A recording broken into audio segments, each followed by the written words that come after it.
पानिपत ही मराठी माणसाची एक भळभळती जखम आहे, पण त्याच वेळी मराठी माणसाचा अभिमान देखील पानिपत आहे। ज्या प्रकारे मराठ्यांनी पानिपतच्या युद्धामध्ये शौर्य दाखवलं, अतिशय विपरीत परिस्थितीमध्ये देखील ज्या प्रकारे मराठे लढले, ते खरं म्हणजे युद्धाच्या इतिहासातील एक अत्यंत मोठी अशा प्रकारची आपल्याला ही गोष्ट पाहायला मिळते।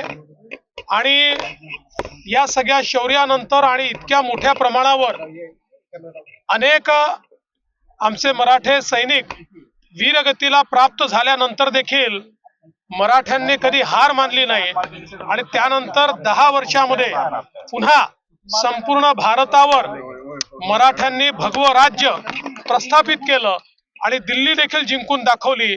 आणि म्हणूनच ही जी मराठ्यांची वीरता आहे, हे जे शौर्य आहे, छत्रपती शिवाजी महाराजांनी जे हिंदवी स्वराज्य सुरू केलं, ज्या हिंदवी स्वराज्याची स्थापना केली, त्या हिंदवी स्वराज्याला ज्या प्रकारे त्यानंतर छत्रपतींच्याच आशीर्वादाने संपूर्ण भारतामध्ये पसरवण्याचं काम हे आमच्या मराठ्यांनी केलं।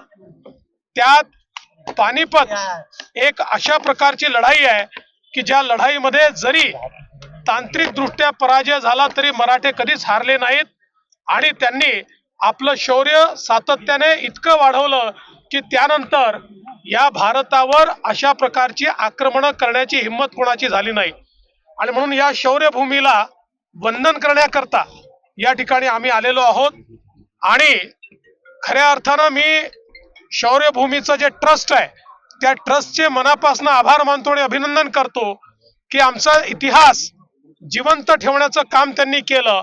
आणि या ठिकाणी मातृभूमी करता धारातीर्थी पडलेल्या मराठ्यांना या ट्रस्टच्या माध्यमातनं, या कार्यक्रमाच्या माध्यमातनं सातत्याने आदरांजली श्रद्धांजली देण्याचा कार्यक्रम चालतो। आणि त्यातनं आमचं जे शौर्य आहे, आमची जी विजिगीषू वृत्ती आहे, याचं एक प्रकारे संवर्धन करण्याचं काम ट्रस्ट करते आहे।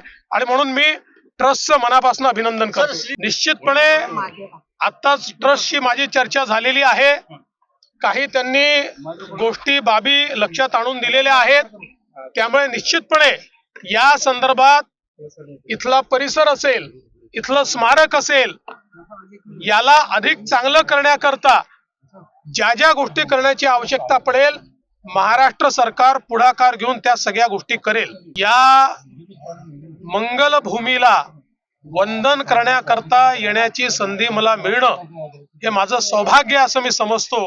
आणि यापुढेही जेव्हा जेव्हा मला या ठिकाणी येण्याची संधी मिळेल, मी येतच राहील।